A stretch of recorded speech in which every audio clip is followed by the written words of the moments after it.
He took in a starving young orc to watch his son, and she did something nobody expected. There are two kinds of exhaustion in the world. The first is honest exhaustion, the kind that comes after a real day's work, that aches in the muscles and disappears with sleep and a warm meal. That kind of exhaustion is almost beautiful. It has a beginning, a middle, and an end. The second has no decent name. It's the exhaustion of waking up every single day and doing everything right without feeling anything. Of opening your eyes, seeing the peeling wooden ceiling, hearing your son breathe in the room next door, and thinking, another one, not as gratitude, not as relief, just as observation, another day starting, another day that will need to be crossed. Henry Wolfe knew that second kind better than he knew his own face in the mirror. Goldport woke early, the way all harbour cities do, dependent on the tide, not the sun. The smell arrived before the light, salt, smoked fish, damp wood, and that permanent undercurrent of tar that lodged in the throat and that, after enough years, you stopped noticing. Henry had stopped noticing. Had stopped noticing a lot of things, actually. That the workshop door creaked at the exact same spot every time, that the third step on the staircase had been rotting for 4 months, that he'd been wearing the same work pants since Tuesday. The workshop sat at the back of the house, separated from the living quarters by a stone hallway that sweated moisture in winter and cracked in summer. Net repairs, hull patching, dock plank replacements, invisible work, the kind a city uses every single day and never thanks anyone for. The port of Goldport functioned because there were men like Henry holding things together with resin, nails and stubbornness, but the port didn't know any of their names. He was 32 years old and looked 40, not from lack of care, from excess of weight. Widowhood has a particular way of aging a man, not through sharp pain, which at least announces itself, but through the constant absence of the hand that used to carry half of what you were carrying.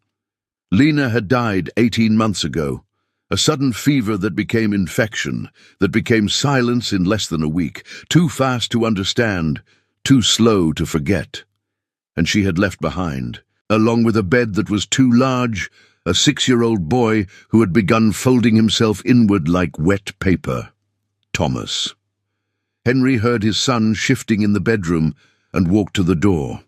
The boy was sitting on the floor, not on the bed, because he had decided some time ago that the floor was safer, harder to fall when you were already at the lowest point. He had his mother's dark hair and brown eyes, and a way of watching things, as though he were always calculating the distance between himself and danger. He didn't talk much. Before Lena died, Thomas talked enough for 2, invented stories, endless questions, the kind of noise that irritates you in the moment and haunts you forever after. Then the words began drying up like a puddle in summer. Now he communicated through gestures, single syllables and long silences that Henry had learned to read but never learned to fix. "Good morning," said Henry. Thomas raised his hand. A small wave. "Morning, Dad." Henry went to make the porridge. The kitchen smelled of soot and fennel. Lena had planted it in a clay pot on the windowsill, and Henry kept watering it without knowing quite why. The porridge was simple. Oats, water, a spoonful of honey when there was honey. He put both bowls on the table and went to call Thomas, who came without being called because he knew the ritual by heart. It was during breakfast that the warning arrived. Not a formal letter. It never was in Goldport. It was Benedito, the harbour contractor's nephew, who knocked with the face of someone delivering bad news on behalf of someone else, and therefore felt no personal responsibility for it. "Mr. Crevero says if you miss one more shift, the contract goes to someone else. 3 weeks with gaps in the schedule doesn't work, Henry." "I know," said Henry. "Just so you know." The door closed. Thomas hadn't lifted his eyes from his bowl. Henry stood in the kitchen for a long moment, feeling the weight of it settle on his shoulders like something physical. The harbour contract was the difference between the house and the street. He had missed shifts because the only caregiver he'd managed to find, Mrs. Bertigna, the neighbour 2 houses down, had fallen ill. Before her, he'd tried hiring a boy from the neighbourhood, who vanished with the advance payment and one of Henry's tools. Before that, a woman who charged twice what Henry earned in a shift and still looked at Thomas as though the boy was someone else's problem. He needed someone to stay with his son for 6 hours a day, just that, 6 hours, and there was no one, or rather there were people, but none who would accept Thomas the way he was. Quiet. Closed off, strange in the way he didn't respond when you called his name. "The boy's not right," Henry had overheard once in the bakery, spoken low. He had swallowed that the way he swallowed everything since Lena left, teeth clenched, chest anesthetized. That morning, as the rain began to hammer the workshop's tin roof, Henry Wolfe was one step away from losing the only thread still holding his life in place. And he didn't yet know that the rain was about to bring him the most unexpected thing a city like Goldport could offer a man like him. Not a solution, a person. Rain in Goldport doesn't fall. It arrives, there is a difference. Rain that falls has lightness, the illusion of being temporary. Goldport's rain is dense, horizontal when the sea wind blows, and it gives no warning and asks no permission. It is simply there suddenly, turning the cobblestone streets into shallow rivers, and the smell of salt into something heavier, almost suffocating. The fishermen called it anchor rain, the kind that pins you down. Henry had gone to buy resin at the covered market before the weather closed in entirely and had failed. He came out with the parcel in his hand, his hat soaked through, and the feeling that the day had decided not to cooperate. It was on the way back, in the narrow alley between the back of the market and the grain warehouse wall, that he saw her. She had her back against the wall, so still that the first reading of the eye was object, not person. Something leaned there, waiting to be removed. Only when Henry passed within 10 feet and his vision adjusted did he understand what he was seeing. A young woman sitting on the muddy ground, knees pulled to her chest, hands tucked under her arms as though she were trying to make them disappear. Green, a greyish-green skin that the rain had made darker, more visible against the peeling white wall behind her. Long, pointed ears tilted slightly to the sides, the posture of someone who had learned that attracting less attention was a matter of survival. Small tusks, almost discreet, barely visible because her lips were pressed firmly shut. And when she sensed she was being watched and raised her head for just a second before lowering it again. The eyes, gold, deep, with that amber gleam that orcs have, and that the people of Goldport insisted on calling a beast's stare, because calling it beautiful would cost something they weren't willing to pay. She was thin in a way that frightened.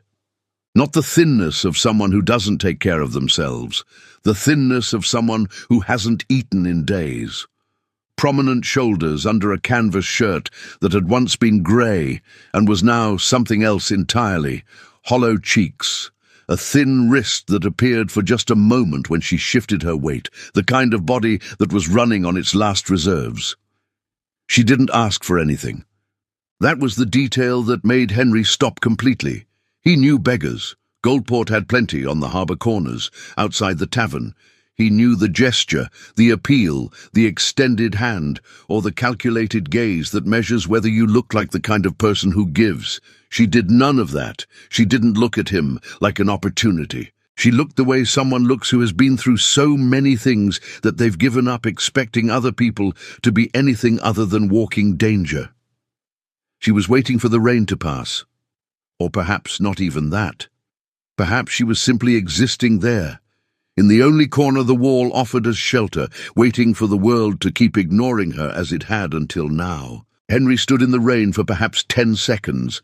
Then the practical part of his brain, the same part that calculated timber loads and rope tensile strength in meters, ran the quick arithmetic. He needed someone today. Now. The shift started at 2 in the afternoon, and it was 11 in the morning. He'd tried 3 more names this week, 1 refusal, 1 laugh, 1 absurd price. His son was home alone, because Mrs. Bertigna had sent word she was still in bed. He wasn't looking for an orc. He wasn't looking for anyone in particular. He was looking for a solution, and he had found a person.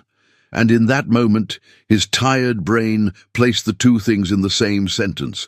"Hey," he said. She didn't respond, stayed still. "I'm not here to hurt you," he continued, and he was aware of how stupid that sounded said out loud, but kept going because there was no more honest way to put it. "I have a practical problem. I need someone to stay with my son this afternoon for 6 hours. There's food at the house and a dry place to stay. I'll pay at the end of the shift, that's all, nothing else." She raised her head slowly. Those gold eyes moved over him from top to bottom with the specific speed of someone who learned to read threat before they learned to read anything else. Mouth, hands, posture, calculating. "Why me?" The voice came out rough, not from emotion, from disuse. "Because you're here and I don't have anyone else to ask," said Henry. And there was something in that brutal honesty that was more respectful than any generous speech could have been. Silence. The rain hit the wall, ran down the drain pipe, fell in curtain from the edge of the market roof above them. "My son is 6, he added. "He's not easy. He doesn't talk much. You don't need to do anything special. Just be there and make sure he doesn't hurt himself. I'll be back by 8. She looked at him for a long moment, then looked at her own hands, still hidden under her arms, then closed her eyes for 2 seconds, as though consulting something internal that had no name, and opened them. "If I get there, and it's a trap," she said, slow, each word placed with care, "I walk out." "Fine," said Henry. "And I don't touch anything in your house." "Fine. And if the boy doesn't want my presence, I stay quiet in a corner and don't push." "Even better," said Henry, and something about that last condition was so precise, so exactly right for Thomas specifically, that Henry felt something strange, the sensation that she had understood something about his son without ever having seen him. He extended his hand. She looked at it for a moment before shaking it, firm, quick, the way you sign a contract, not the way you make a friend. "Maela," she said. "Henry." And that was how it was, with no miracle and no particular kindness, without music and without destiny. That was how, in the anchor rain of Goldport, two strangers made the simplest and most complicated agreement of their lives. The house smelled of fennel and wood that never dried right. Maela noticed that before she noticed anything else, the smell. Then she noticed the ceiling height, low for her, who stood nearly 6 feet without counting her ears, and who had long ago learned to move slightly hunched in human spaces to avoid hitting her head and drawing attention. Then she noticed the work table with 3 folded nets waiting to be repaired, the tools hanging on the wall by size, the breadboard with still fresh crumbs and a forgotten coffee cup cooling on the edge. A man's house, with a son, with exhaustion in every corner. She knew that smell, not this specific house, but the type, places where people do everything they can, and the dust still builds in the corners because there's no time left, even for that. Henry had done what he said, shown her where the kitchen was, where the emergency bathroom was in the hallway, where the son was.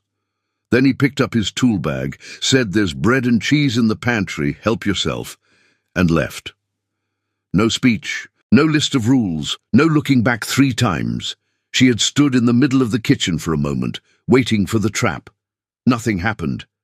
Then she turned toward the bedroom door, which was slightly ajar, and found 2 brown eyes looking at her through the gap. When the eyes realized they'd been seen, they disappeared. The door clicked softly shut. Maela stayed where she was. She didn't go to the door, didn't call out, didn't say, "Hi, you can open up, I'm a friend," because she wasn't a friend. They were strangers, and children who had learned to be afraid of the world tended to know the difference between truth and performance better than most adults. Instead, she went to the kitchen, looked through the pantry, found the bread and cheese Henry had mentioned, and also found a piece of smoked bacon nearly gone, 3 potatoes beginning to sprout, dried herbs hanging that she recognized as thyme and basil, and, at the bottom of a wooden crate, a roll of thick twine and several pieces of woven cloth, scraps, most likely from the workshop. She took the twine and the cloth and went to sit on the living room floor. Not in the chair, on the floor, back against the wall that faced the hallway leading to the bedroom, at a distance that wasn't threatening, but was visible. If the boy opened the door, he would see her, but he'd have enough space to not feel cornered. Maela began to fold. It was something she had learned from her grandmother. Maela's hands were never idle as a child, because her grandmother said empty hands invite heavy thoughts. With the twine and the cloth scraps, she began to build a three-legged frame of twine, a folded cloth body, 2 loop ears, a tail, small, imperfect, odd, a fox. Then a second figure, taller, a lopsided bear, then something that was half rabbit, half nothing in particular. There was no apparent logic. She wasn't putting on a show, wasn't being pedagogical. She was simply doing what she did when she needed to occupy her hands and let the world exist around her without demanding anything from it. The bedroom door opened 1 inch. Maela didn't look up. She kept folding. The fox got 1 ear longer than the other, an imperfection she left on purpose, because perfectly symmetrical things are frightening when you're still learning to trust. The door opened a little more. She heard the footsteps. Light, calculated, the kind a child makes when trying not to be heard, but also needing to hear what was happening outside. He stopped about 6 feet from Maela. She felt the weight of the stare, but didn't return it. She placed the fox in the line, beside the bear and the rabbit thing, and picked up another piece of cloth. "This one's going to be a fish," she said, in a low voice, to no one in particular. "But I'm not very good at fish. It'll come out crooked." Silence. "Everything I make comes out crooked," she continued, same tone. "My grandmother said it was because I was too impatient, but I don't think that's it. I think crooked things have more history, nothing, but the quality of the silence had changed. It was no longer the silence of someone ready to run. It was the silence of someone who was listening. The fish came out with its tail bent the wrong way. She set it in the line, then she felt it. The floor gave slightly, a small weight settling down about 3 feet away. She didn't turn her head. She just shifted her field of vision, peripheral, subtle, and saw Thomas, sitting cross-legged 3 feet away from her, looking at the row of figures with an expression she knew well. Not happiness, recognition. This is safe. They sat like that in silence for maybe 20 minutes. Her making figures, him watching, neither one demanding anything from the other. And then, slowly, with a carefulness that seemed enormous for such a small gesture, Thomas reached out and picked up the fox. Maela kept folding the next piece of cloth, but inside, in that space she had learned to keep closed because life had taught her that hope was a dangerous luxury. Inside, something that had been quiet for a very long time stirred awake and sat there, the way she was sitting, watching and waiting. Not happiness yet, recognition.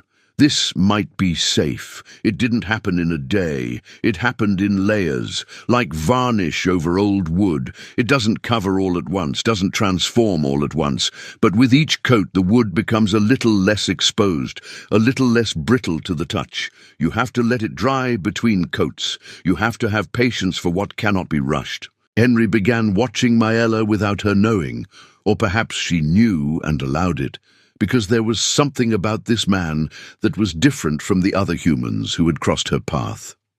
He didn't pretend not to look while looking. When he stopped in the kitchen doorway and stayed 3-4 seconds longer than necessary, it was a direct gaze, no pretense of indifference. "I'm watching. I'm not judging yet. I'm trying to understand." She could work with that. The morning ritual had been born on the 3rd day, almost by accident. Thomas woke with a troubled stomach. Maela had noticed this on the very first day, the way the boy arrived in the kitchen in the morning with his brow creased and the posture of someone negotiating with his own body. She had asked Henry in passing whether his son had a history of digestive problems.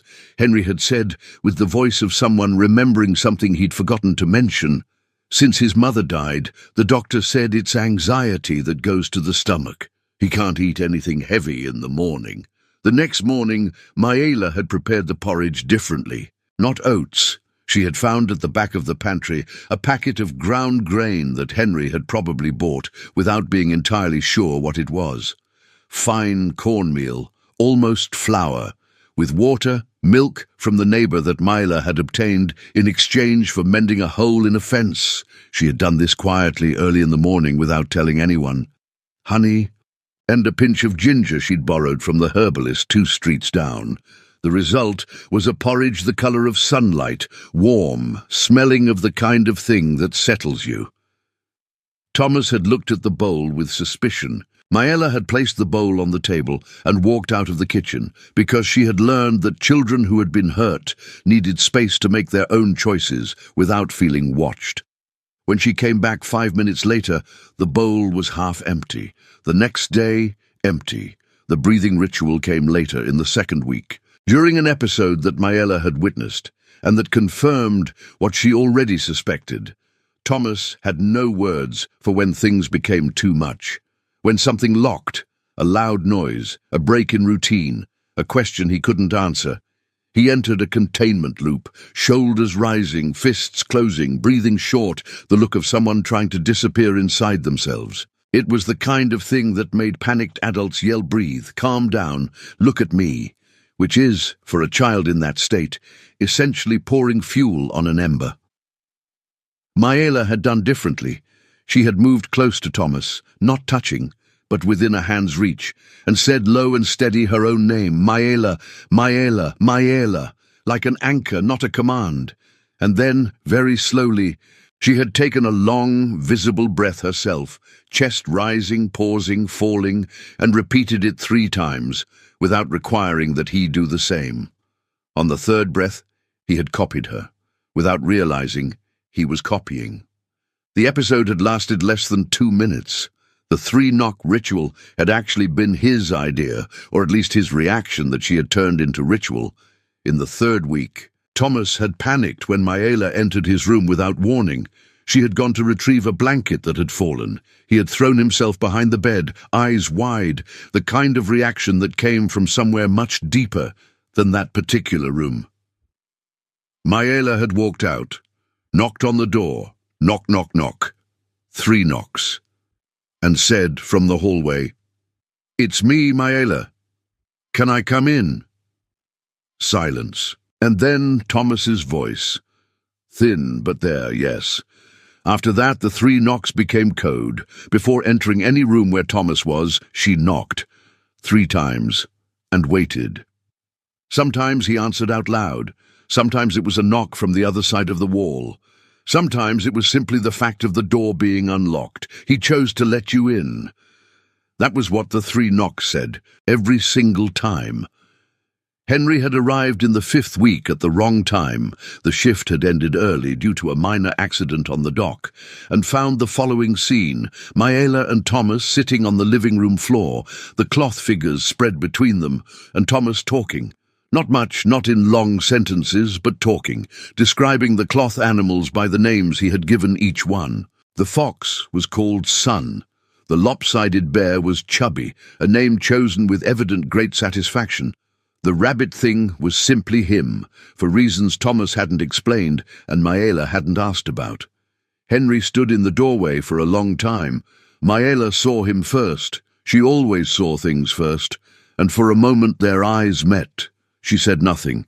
He said nothing either. But there was something in that silence that was different from the tired silence that had filled that house for the past 18 months.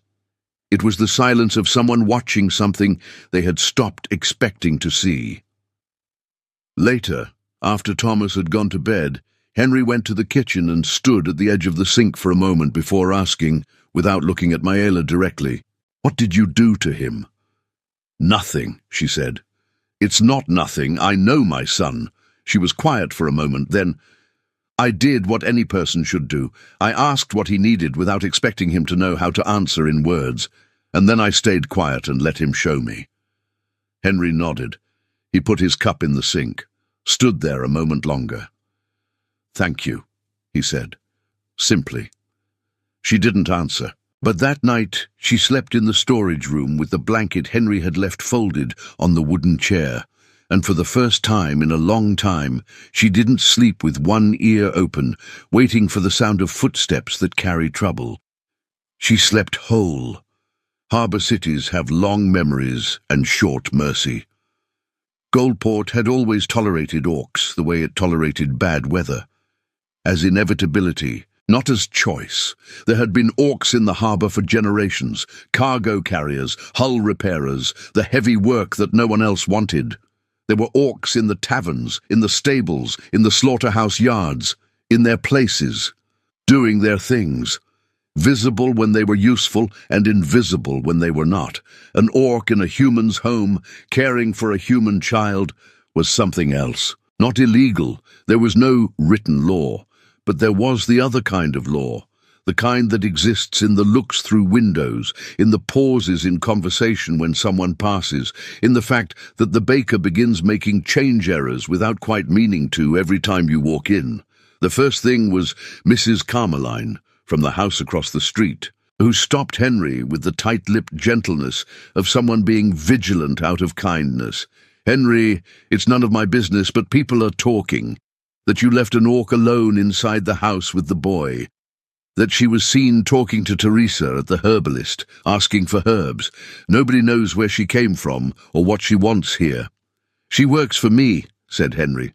I know. It's just that people—" Mrs. Carmeline made the universal gesture of, "What can I do if people are like this?" which is the most cowardly way to agree with people without taking responsibility for agreeing. "The boy already has such difficulties. Imagine if something happened." Henry walked away without answering. The second thing was Albert, owner of the hardware store on the harbour alley, who had been a contract neighbour for 6 years and decided he'd found the right moment for a man-to-man talk, hand on Henry's shoulder, the tone of someone who'd seen a lot. "I'm not saying she's dangerous. I'm saying an orc with a child is something that can't end well. It's nature, you understand. No malice, but they're different instincts. And if anything happens to Thomas, the blame falls on you, not her." "Nothing is going to happen to Thomas," said Henry. "All right," said Albert, in the voice of someone who considers the matter settled by its own logic. "Just don't say I didn't warn you." The third thing was the hardest. Guard Pascoe, tall, with a moustache he cultivated as identity, had stopped in front of the house one afternoon and knocked with the butt of his lance, not his hand. A signal of authority, not a visit. Myla was inside with Thomas. Henry had arrived 15 minutes earlier and still had his bag on his shoulder when he opened the door. "Here on protocol," said Pascoe. "Report of suspicious activity. Mrs. Bernadette from number 8 says she saw the orc at the window at night, looking out at the street." "She was looking at the street because she was awake," said Henry, "same as any person." "With an orc in your house, Henry, anything that happens, an accident, an incident, anything will be investigated, and the responsibility will be yours, not a threat, just how it works." "I know how it works," said Henry, and there was something in his voice that made Pascoe take a half-step back, involuntary. The guard left. Henry closed the door and stood in the hallway for a moment. From Thomas's room came the sound of 3 knocks. Knock, knock, knock. Maella's voice low. "You can sleep, I'll stay here a little longer." Thomas's voice tiny but present. "Okay." Henry went to the kitchen and stood facing the sink for a long time. The question wasn't whether Maela was dangerous. He knew she wasn't. The way you know when you watch something closely for weeks, when you see someone deal with your child the way she dealt with Thomas, when you understand that the patience she had with him wasn't performance, it was constitution. It was who she was. The question was the cost. In Goldport, social cost was as real as financial debt. Contracts could be broken over reputation. Clients could vanish over a rumour. The harbour's trust, the only thread keeping the house, depended on Crevero, and Crevero was the kind of man who read the city's wind before making any decision. If Goldport decided that Henry Wolfe had become a problem, Henry Wolfe would become a problem. Simple as that. That night he lay awake staring at the ceiling, running the calculation that had no clean answer. On one side, the house, the contract, the minimal stability Thomas needed. On the other, the only thing that had given his son anything resembling a presence in the world. There was no easy answer. And then, in the morning, while he was drinking his coffee and trying not to think, Myla set 2 bowls of cornmeal porridge on the table without comment. One for Thomas, one for him. He looked at her. "You know people are talking," he said. "They always have," she said, simply, and she went to sit and eat without drama, without asking him to fix anything. Henry drank his coffee, ate the porridge, and understood, with a clarity he hadn't wanted to arrive so soon, that Goldport's problem had stopped being abstract. It was about to knock on the door with considerably more force than any guard. He arrived on a clear sky morning, which is the worst time for bad things to arrive, because you don't have the excuse of bad weather for not having seen them coming. Henry was in the workshop when he heard the different noise in the street. Not the everyday noise of the harbour waking up, but the specific noise of a group of people moving with purpose, with the wrong cadence for merchants or fishermen. He stepped out to look. There were 4 of them, 3 male orcs, large, with the kind of posture that comes not from size, but from practice, the way of moving that belongs to someone who has spent years deciding when to use force. Armed, not heavily, but visibly. And at the front, 1 step ahead of the group, an older orc, not taller than the others, but with a different quality to his face. Organized scars, not accidental ones, and the eyes of someone who had learned very early that the world was a logistics problem. Ragorn. Henry didn't know the name yet. He learned it after, but he recognized the type. The harbour city was full of them, human and orc alike. The kind of man who had turned hunting into a trade, and the trade into an identity, until he no longer knew who he was when he wasn't pursuing something. They stopped in front of the house. Henry went to the workshop door and stood there without advancing. "Can I help you?" he said, in the flat tone of someone who asks without wanting the answer. "You're Henry Wolfe?" The older orc spoke without taking his eyes off the house. "Owner of this property?" "I am." "You're sheltering an orc named Maela, daughter of Kren, of the scattered Aldvar clan." "Not a question." "I have an employee named Maela," said Henry. "The rest is none of your business." Ragorn turned his head slowly until he was looking at Henry with those eyes that always seemed to be finishing a calculation. "She's the subject of a blood debt pact still in force. She fled its fulfillment. I'm here to return her." "Return her where?" "To those who hold the right over her." Henry looked at him for a moment, then, "Nobody holds any right over her on this property." "Orc law disagrees," said Ragorn. "We're in Goldport. Orc law isn't what governs here." There was a silence. Then Ragorn made a small gesture with his hand. Not threatening, deliberately not threatening, the kind of gesture that says for now, "Think carefully, human. You have nothing to gain in this story, and quite a lot to lose." They left. Henry went back inside. Maela was in the kitchen, standing with her hand on the sink edge, her back to him. She had heard everything. She didn't turn when he entered. "How long did you know they were coming?" he asked. "I knew it was a matter of time." Her voice was too steady to mean she was fine. "I left a trace when I got herbs from the herbalist. They have trackers. What is the blood debt pact?" She was quiet for a moment that lasted longer than it should. "My father took on a debt before he died," she said finally, still not turning. "A debt that by clan law passes to descendants if not repaid. Whoever bought the debt has the right to demand service, the kind of service you don't choose and doesn't end when you want it to. I fled because the alternative was worse than anything I could imagine." Silence. "You could have told me," said Henry. "You hired me to watch your son. not to bring my problems into your house." She turned then, and on that face was the expression of someone who had already made a decision and was simply waiting for the right moment to carry it out. "I'm leaving tonight, before they come back."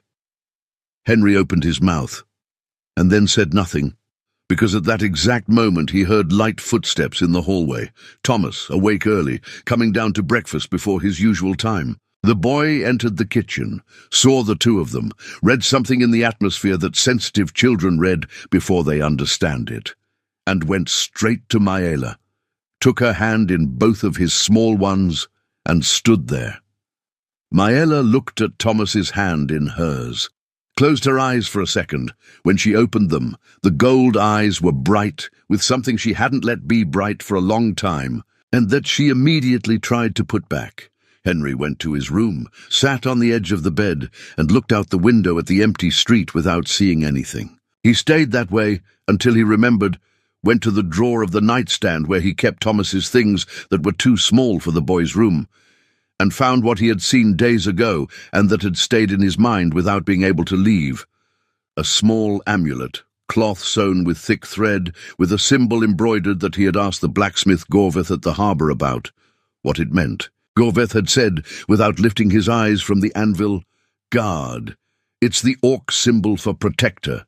Whoever makes it and gives it commits to not leaving the other unprotected." Henry held the amulet for a long time, then got up and went back to the kitchen. "You're not going anywhere tonight." Maela was rolling her belongings into her travel blanket, which were few things. The kind of inventory that looks more like a flight situation than an established life. She stopped when she heard Henry's voice in the storage room doorway, but didn't turn immediately. "It's not your decision," she said. "It's not yours either, if you're making it for the wrong reason." She turned then. The gold eyes were dry. She had learned long ago that tears in front of strangers were a luxury that cost more than it was worth. The right reason is not destroying your lives, which is more than anyone I've ever met has done for mine. "The amulet," said Henry. She went still. "I saw Thomas with it. Asked Gorveth what it meant." He took a step inside the storage room, not threatening, just present. "Guard, you sewed that for my son." "It's a custom," she said, controlled voice. "When you spend time with a child, you—" "Maela." She stopped. "You sewed a protection amulet for a boy who has nothing to do with you, with the same twine I use on the nets, at a time when you should have been sleeping after a long day, because you wanted to." Silence. She looked at him for a moment, with those eyes that were always calculating exits, and then, slowly, with the kind of movement that looks small on the outside and is enormous on the inside, she went to the floor. She didn't fall. She lowered herself. On her knees, back straight, head slightly inclined, not submission but acknowledgement. It was the gesture of someone raised with a code they still carried even after everything the world had done to that code. With her right hand, she removed the necklace. A thin chain with a pendant of dark green stone, chipped, obviously old, obviously the one object of hers that had survived everything that had needed surviving. She held it out to Henry. "In my clan's culture," she said, voice low and precise, each word carrying the weight of something not said lightly, "when someone gives you shelter without buying you, without using you, without taking more than was agreed, you don't pay with money, you pay with loyalty, and loyalty, in my code, isn't a feeling, it's an action." She kept the necklace extended. "This is the last piece of my family. When you give this to someone, you're saying your life is committed to theirs, not as a servant, as a choice, as a vow."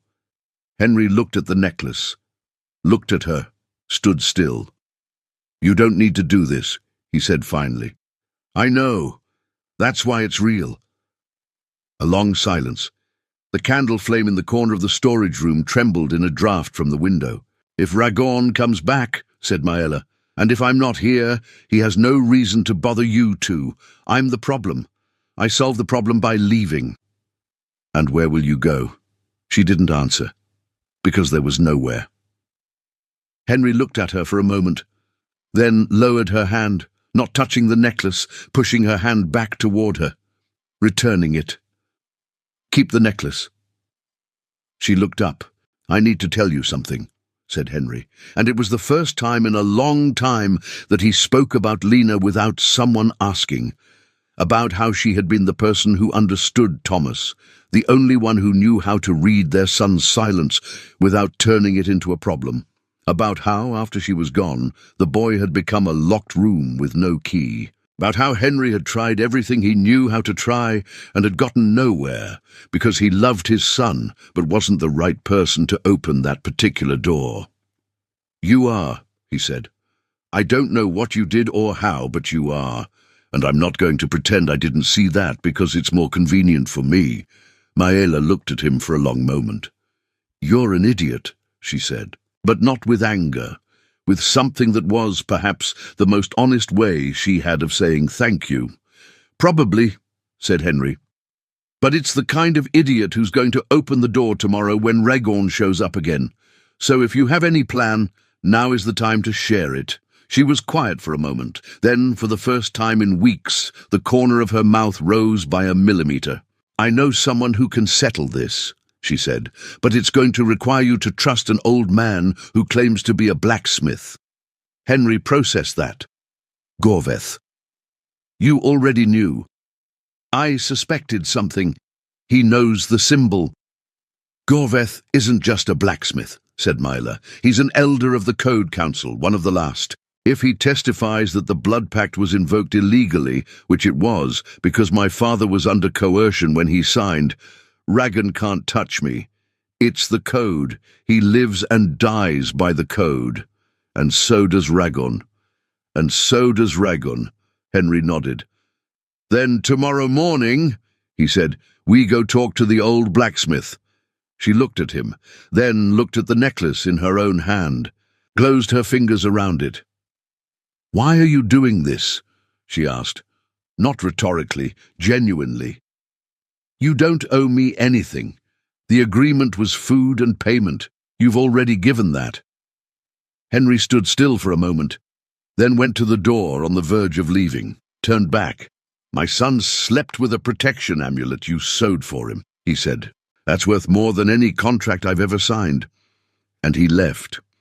Maela sat alone in the storage room for a long moment, the necklace closed in her fist, listening to the sounds of the house. The creaking planks, the wind in the eaves, the quiet breathing that came from Thomas's room through the thin walls. Family in her clan's culture was not blood. It was choice. It was who you decided to wake up to protect. She had stopped believing she would ever make that choice again. The morning came with fog and with Ragorn. It wasn't a surprise.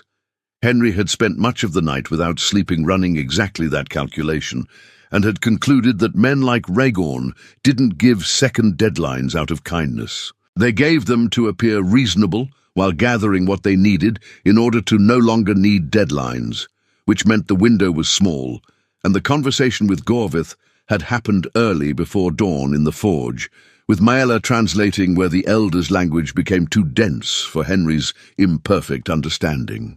Gorveth had listened to everything with the face of someone who already knew everything and had been waiting for someone to bring it to him. An old man, with the shoulders of a man who had worked his whole life, deep green, dark, wrinkled skin, amber eyes almost dimmed that were not dimmed at all. When Maela finished, he had been silent for what seemed too long, and then had said in Orc, something she translated for Henry as, "I knew Ragorn would betray the code when he was young. I let it happen because I thought it was his business to sort out. My mistake." Then he had stood up, taken the heavy leather coat that hung behind the forge, and said in deliberate Portuguese with a thick accent, "When they come, you call me." They came at 9 in the morning, at the harbour. While Henry was on the dock edge, waiting for a timber delivery he needed to receive before the day became something else entirely. Raggan and the 3 men came from the market side. There was already a small crowd, dock workers, merchants, a few neighbours. The kind of gathering that a small city forms when it senses something is about to happen. Because small cities are hungry for events and have no shame about watching, Maela was with Henry. She had insisted on being there, with the implacable logic of someone who knows that hiding was what hadn't worked. They'll come after me regardless. At least here there are witnesses. Ragorn stopped 10 feet away. His gaze went directly to Maela, not to Henry, as though Henry were part of the scenery. I gave you time yesterday. Time is up. I didn't accept the deadline, said Maela. You didn't need to. Henry took a step forward, not a big step, but a step that placed his body between Ragorn and Maela, and that was clearly the kind of gesture an untrained man makes when he has decided he's going to do this thing even with no idea how it ends. She stays. Ragorn looked at him with something that wasn't anger. It was worse. It was patience, the kind of patience belonging to someone who has seen this scene many times and knows how it ends. Human. You don't understand what you're getting into. I understand, said Henry. I'm getting in your way. That's going to cost more than you can pay. The crowd around them was quiet with that specific silence that is not neutrality. It is assessment. Let's see. Henry felt the weight of those surrounding eyes as something physical, everyone calculating whether he was a hero or an idiot. The unanimous answer being probably an idiot. He stayed where he was. Ragorn made a gesture. One of the men behind him advanced a step, and then the sound came. Small, high, from a direction nobody expected. From the edge of the crowd, from the direction where Henry had absolutely told Thomas to stay home, had said with all the firmness an exhausted father can gather, had asked Mrs. Bertina to watch him. "Auntie!" Thomas's voice, one word only but enormous, clear as a bell, carrying 6 years of silence and returning all at once, thrown into the middle of Goldport's harbour, like a stone in still water. The crowd turned. Thomas was at the edge of the road, feet on the fog-damp stone, looking straight at Maela with an expression that wasn't fear. It was certainty. The kind of certainty children have when they've decided that something matters more than any adult's instruction. Maela stood still for a second, then lowered herself to his level and moved toward him, not running, walking, but with that speed you have when the body moves before the head does. And when she got close, Thomas threw his arms around her neck with that specific force of a 6-year-old that is all the force that exists. The crowd went silent. And then something happened that Henry had never predicted and would spend years thinking about. The crowd didn't turn on Ragorn with anger. The crowd looked at Thomas holding on to Maela and went quiet in the way people go quiet when they see something they know is real, and that dismantles the narrative they were ready to believe. There was no spell there. There was a child who had chosen where to stay. Ragorn stood watching the scene for a moment, and it was then, when he advanced anyway, his hand reaching for Maela's arm, the intent clear, that the voice came. Ragorn, son of no one, carrier of a false pact. Gorveth had emerged from the market side, with the leather coat and the blacksmith's hammer still in his hand, not as a weapon, but as an extension of who he was. He walked slowly because he didn't need to walk fast. He had the kind of authority that doesn't use hurry. Ragorn's hand stopped in mid-air. "Elder," said Ragorn, and for the first time there was something different in that voice. Not exactly fear, but recognition of a limit. "The blood pact you carry was registered under coercion. I saw it. I was there." Gorveth's voice was low, steady, with the heavy accent of the North. "You know that a pact made under coercion has no validity in the code. You know this." "The council doesn't—" "I am the council." Gorveth stopped 2 yards from Ragorn. "The others are dead or scattered. I am what remains. And I say the pact has no value." Silence. Ragorn looked at Maela, at Gorveth, at Henry, at Thomas still clutching Maela's neck. He ran the slow calculation of someone who has lost and is deciding how to lose without destroying the reputation needed for the next job. "You'll be seeing me again," he said to Maela. "Perhaps," she said, "but not today. Ragorn turned and walked away with his 3 men, and the crowd parted to let them through with the collective relief of someone who didn't have to choose a side and was glad about it. Henry exhaled. Thomas was still holding on to Maela. She had her eyes closed, face buried in his hair, doing that thing she did when he locked up, long, visible breaths 3 times, but now doing it for herself. Goveth passed Henry and said in passing without stopping as though making a note, "She's a good person. Take care of her right." "I will," said Henry. The elder walked back to the forge. The harbour went back to being a harbour, and Henry stood in the morning fog, watching his son holding on to the woman who had arrived starving in the rain and had become, without anyone planning it, without anyone asking, without anyone knowing it was possible, the thing the house had needed to have sound inside it again. That night, after Thomas had fallen asleep with the cloth fox sun pressed to his chest and the guard amulet at his neck, Maela left a notebook on the kitchen table. It wasn't a real notebook. It was sheets folded in half and sewn together with the same twine she used for the cloth figures. The cover made of waxed paper she had asked for at the market in exchange for a basket repair she had done for nothing a week earlier. Inside were pages filled with a handwriting that mixed human letters written with visible effort and orc symbols drawn with the confidence you have when you're in your own language. Henry stood looking at the notebook for a long time before opening it. The first page said, in an applied hand of someone who had learned to write in this language and still negotiated with it, sentence by sentence. For Thomas, things that help. There were sections, not with formal titles, but with drawings in the margins that worked as dividers. A section with illustrations of the cloth animals and the names Thomas had given them. Son the fox, Chubby the bear, him the rabbit thing. Beside each figure, notes in small writing about what each represented for the boy. Not clinical psychology, but the observation of someone who had spent weeks paying attention without him knowing she was watching. Son holds it when going to sleep.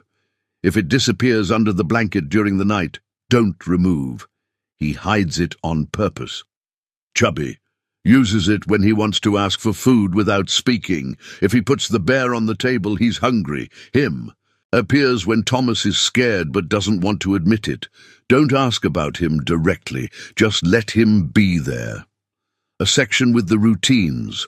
The 3 moments of the day that Thomas needed to be the same every day, not because he was rigid, but because the sameness was what left him energy to handle the different. Breakfast before any conversation. Don't ask how he slept before the porridge. He answers questions better after his stomach is settled. A section with the 3-knock ritual, described in detail, including the variation that had emerged in the last few weeks, when Thomas sometimes responded with 2 knocks instead of a verbal yes, and what each variation meant. A section with the signs that the day was becoming too much. The right shoulder rises before the left. When this happens, it's time to lower the noise. Don't ask what's wrong. He can't name it yet. Just lower the noise. A section with recipes. Simple, approximate measurements. With notes alongside like the neighbor Faye's milk is richer. Use less. And the ginger has to be the old dried kind. The fresh is too strong. And on the last page, alone, in a slightly larger hand than the rest, the writing of someone going slowly to not make a mistake. Because this mattered too much for mistakes. I owe you my life. But your son, he gave me back my soul. Henry stood in the kitchen with the notebook open for a time he couldn't measure. Outside, Goldport slept with its usual noise. The sea hitting the dock, a distant dog, the familiar creak of a boat hull adjusting to the tide. Sounds he had learned not to hear and that now, somehow, were arriving back. He had hired a babysitter. He had gone to that alley behind the market, looking for a practical solution to a practical problem. Someone to stay with his son for 6 hours, who wouldn't steal, who wouldn't hurt him, who wouldn't be one more problem in a week, already full of them. He had made the cold calculation of someone who has no margin for kindness, but had margin for desperation, and he had received this. There was no word for what Maela had done with Thomas. Care was too small. Heal was too presumptuous because Thomas wasn't healed. He was better, which is different and more honest. Guard was the closest, because it was what the symbol said, and it was what she had truly done. Guarded the boy, in the sense that means not letting anything essential be lost while the hard thing is happening. And there was something more that Henry took time to name. She had guarded something of him too, without asking permission, without ceremony, just by being a steady presence in the house that had been too quiet for too long, making porridge in the morning, knocking 3 times before entering, folding cloth figures on the floor with the same concentration he brought to repairing nets. Returning to that space, the feeling that there was more than one person keeping the house running. He had forgotten what that felt like. Henry closed the notebook, went to the window, looked at the fog-wet street, the dark houses, the harbour lighthouse turning slow in the back of the night. Ragorn would return. That he knew. Not if, but when. When the man reorganized his argument, found another gap in the code, or simply decided the humiliation was worth more than the law. The port of Goldport would keep being Goldport's port, tolerant to the degree of the useful, hostile the moment comfort was threatened. The neighbours would keep whispering. Guard Pascoe would keep showing up with his protocol and his moustache. The city was not going to change. The question was what he was going to do inside the city that wasn't going to change. He went to the storage room door and knocked 3 times, because he had learned by osmosis that this was how it was done. Maela's voice, from the other side, with that specific quality of someone who is awake but was pretending not to be. "Come in." He opened the door. She was sitting on the blanket, the necklace in her hand. She had removed it and put it aside after the harbour scene, but was looking at it now, turning it between her fingers, the green stone pendant reflecting the candle. "I read the notebook," he said. She didn't answer. "You're staying," he said. Not as a question, as a statement of the thing that had already been decided, that only needed to be said out loud to be real. She looked at him for a long moment with those gold eyes that had seen so many things most people never see, and that were still there, open, without the full shield she had brought in on the day of the rain. "Ragorn will come back," she said. "Yes. Goldport won't be easy. It never was. I'm not easy. Neither is Thomas," he said. "We get along." Silence. The candle trembled. Maela looked at the necklace in her hand, then slowly put it back around her neck, not as a gesture of refusal, as a gesture of not yet, but this is no longer the goodbye it was. "You're going to regret this," she said. "Probably," he said. "But I regret a lot of things. One more doesn't change the inventory." She looked at him for a moment, then looked at the wall, in the direction of Thomas's room on the other side. "He dreams loudly when he's happy," she said. "Did you know that?" Henry stood still. No, he hadn't known. He had heard Thomas make sounds in his sleep, but had always read it as restlessness, the kind of nocturnal unease of a child who carries too much while awake. "When he's well," said Maela, low voice. "He hums. Softly, no defined melody. It's the way his body releases what got stuck during the day." Henry stood still and listened to the night. And then he heard it. It had been there all along, so low it was almost part of the silence. Thomas's tiny voice, from the room next door, humming without words, without direction, the kind of sound that doesn't know it's making itself. Happy. Henry looked at Maela. She wasn't smiling. It wasn't a smiling moment. It was a moment for something else, quieter, more permanent, the face of someone who has found, after a long time lost, the place where the guard can lower by an inch, and the world doesn't charge for it. "Good night, Maela," he said. "Good night, Henry." He closed the door, went back to the kitchen, picked up the notebook, went to the shelf where he kept the important documents, contracts, receipts, Thomas's birth certificate, the house deed, and placed the notebook among them, because that was what it was, a document, evidence, a record of something that had happened in that house that nobody had planned and that didn't need a name yet. Because the things that truly matter usually need time to know what name they carry. Outside, Gulport kept being Gulport. In here, for the first time in 18 months, there was more than one person on watch. And there was a boy humming in his sleep. Blood makes you orc. Pain makes you human. But choosing to build is what makes you family.